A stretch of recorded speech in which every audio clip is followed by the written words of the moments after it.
هم داریم که اگر قبل از نماز شام و بعد از کسی که 70 بار استغفار بگوید الله عزوجل سهو و خطا و گناهاش میبخشه، میگه سار کیوم ولدته امه، میگردد مثل طفلی که نو از مادر تولد شده است، همون قدر سهو و خطا و گناهاش میریزد وقتی که 70 بار استغفار میکنه. اگه استغفار گفتن چی است؟ هم به زبان میگه و هم به دل.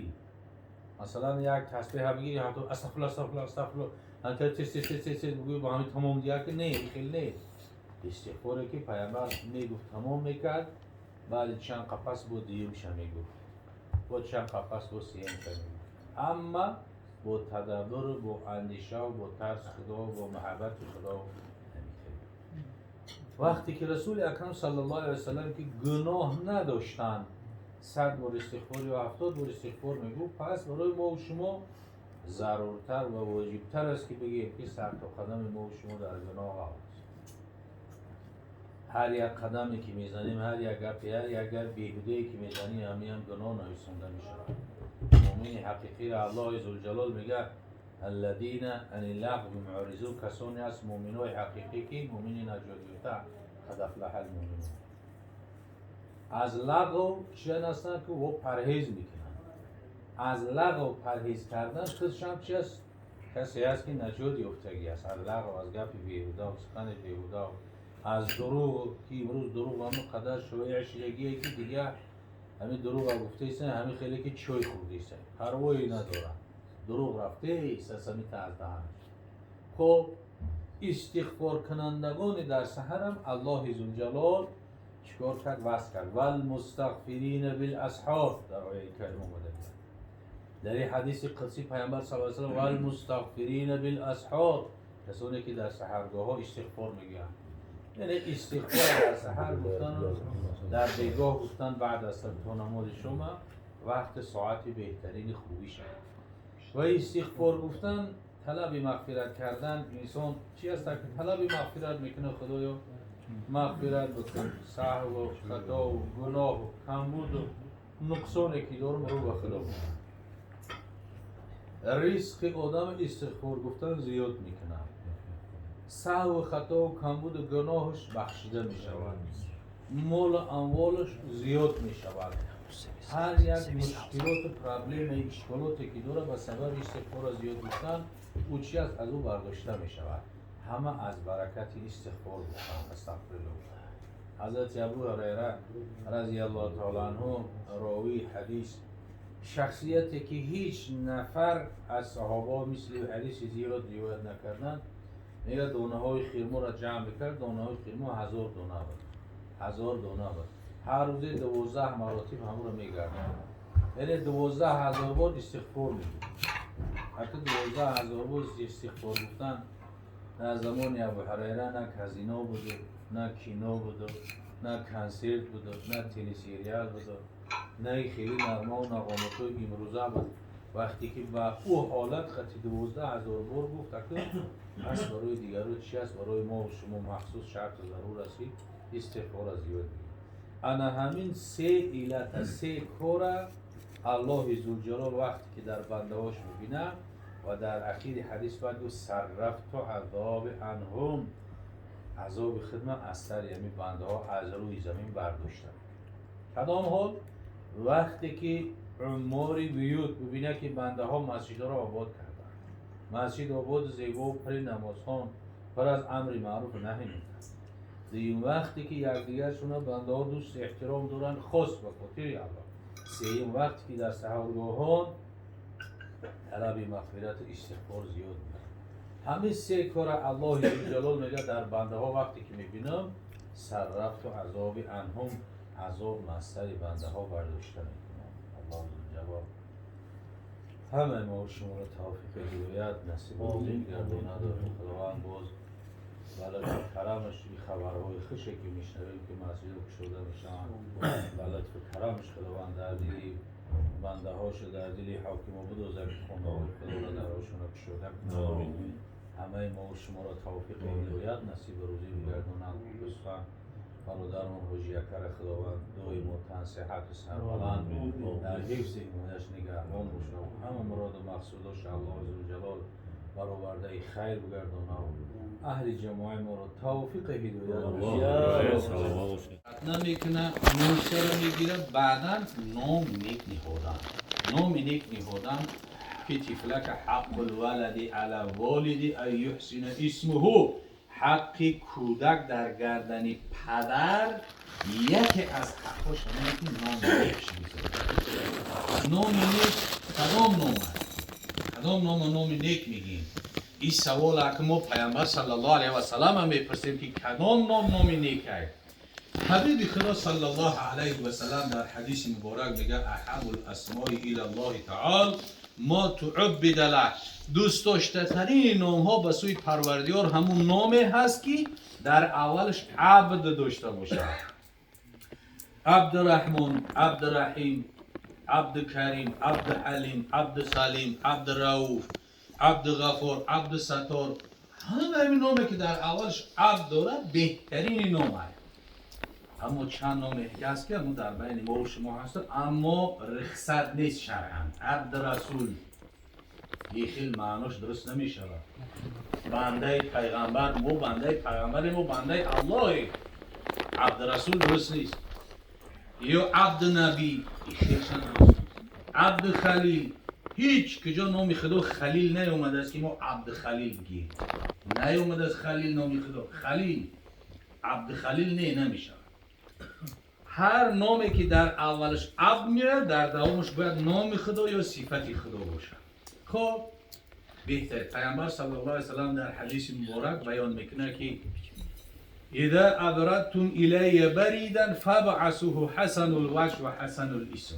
یعنی اذا ارسلتم الی رسولا وقتی که شما یک کسی را رسول میفرستین به سوی من کسی را فرستین که نام نیک داشته باشه و روی نیک اگه نام نیک فهمیدیم عبد داشته باشه نامای پیامبر صلی الله علیه و سلم حتی که جای هست که میگه پیامبر هر کس که 3 بچه داشته باشه یک بچهش اگر از نامای من همون جفا کرده است چه خیلی پیامبر صلی الله علیه و سلم از دوست میداری که نامای بچه تا یک تاش نام پیغمبر نمینه یه از محبت از باید نام پیامبر امروز در دنیا یکم نام محمد است احمد است که دنیا را مرا پخش کردگی است خب نامای پیامبرای پیشینه نامایی که بسیار نامای خوبن در اخیرشون مثلا که الله دارد حبیب الله شمس الله فضل الله رحمت الله دیگر یا نامای در اخیر دین داره بدر دین و شمس دین و قمر دین و این طرفتن میگیره نامای هست هر نامی که معناش خوب باشه و درسته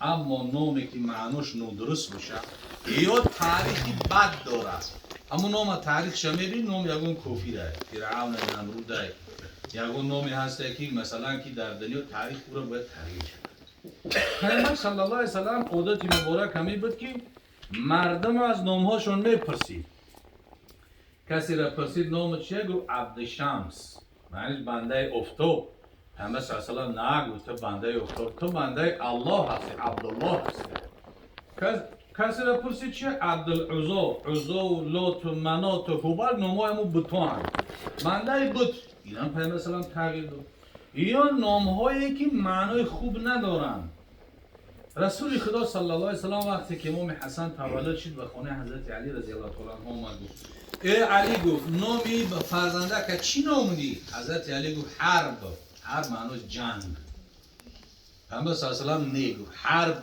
نامی حسن یک سال پس که امام حسن تولد شد پیامبر صلی الله علیه و سلم گفت علی گفت نام فرزنده چی باشه گفت حرب همین نام دوست می‌داشته گفت نه این حسینه ایشون حسین اون کرد اگر حرب پیامبر صلی الله علیه و سلم نخواست همین حربی که امروز ولی هستن در بین ما و شما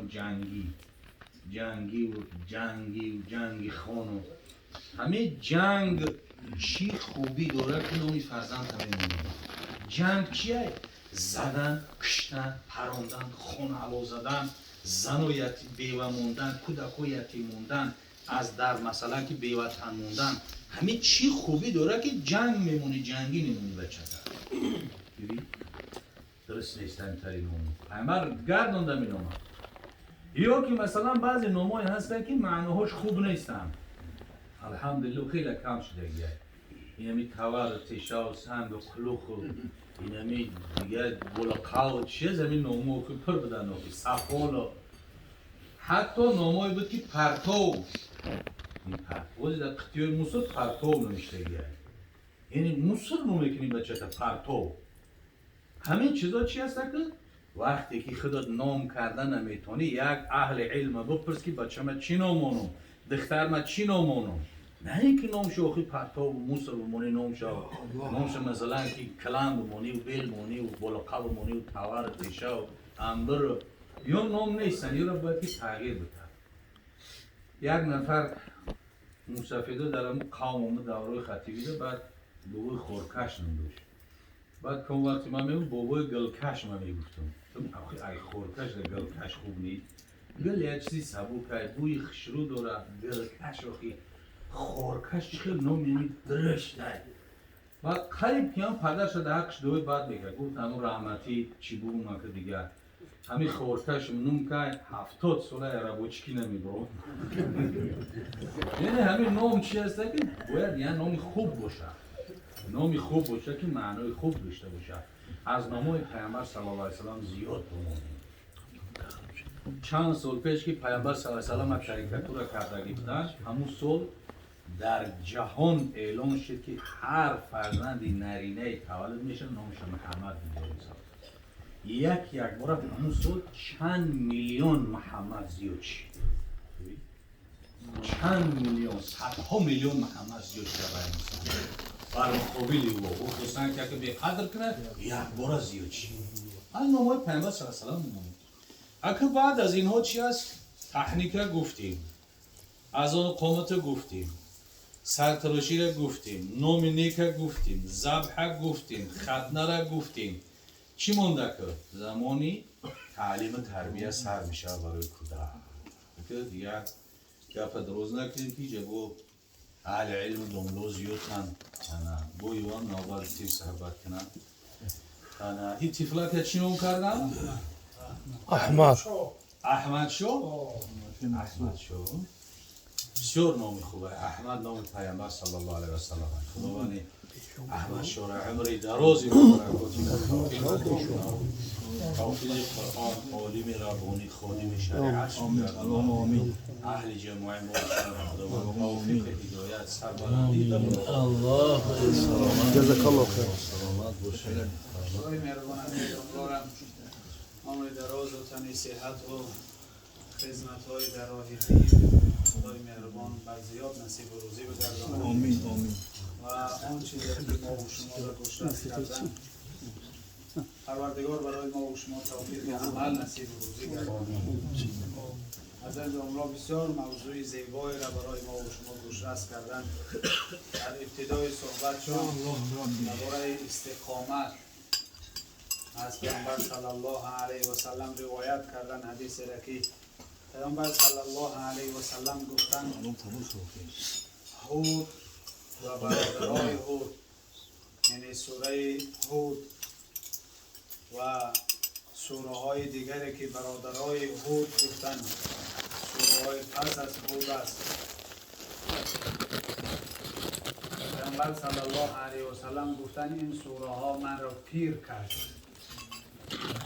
و سببش هم گفتند که الله مهربان پیغمبر صلی الله علیه و سلم برای استقامت در این سوره هود فاستقم کما امرت و من تاب معک. الله مهربان در اینجا پیغمبر صلی الله علیه و سلم و امت پیغمبر صلی الله علیه و سلم برای استقامت در راه دین امر میکنند.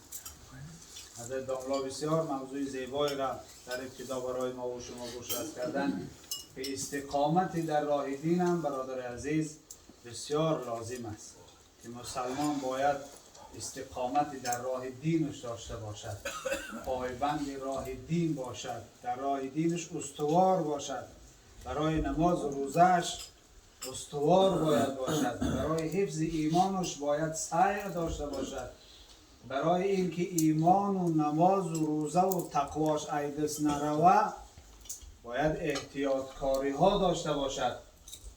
این آیه معناش همین است فاستقم کما امرت و من تاب معک. پیغمبر و هر کسی با پیغمبر صلی الله علیه و سلم است، یعنی پیروی پیغمبر امت پیغمبر صلی الله علیه و سلم همه را الله مهربان میگه در راه دین استوار باش، همون طریقه که ما ترا فرمان کردیم. چی که خدا گفت، فرمان خدا برای بنده هر طریقه که باشه بنده باید با او خودش راست کنه. فاستقیم یعنی راست بودن در آن چیزی که خدا و پیغمبر برای ما و شما دستور دادن. نشوا و نشوا معناش برادر عزیز همین است که نشوا و نشوا چیزی در میان پیدا شود که تو نماز از دست بودی، روزه را از دست بودی، ایمان تا از دست بودی، حالتهای شوا که کمتر، حالتهای غم و اندوه یا که خوف و خطر و میان بیایه و تو ایمان تا یک طرف بگذاری و جان تا انتخاب کنی. حالا یک قصه بسیار زیبا را مفسرین میارن از زیر همین آیه ها درباره استقامت در راه دین از زمان فرعون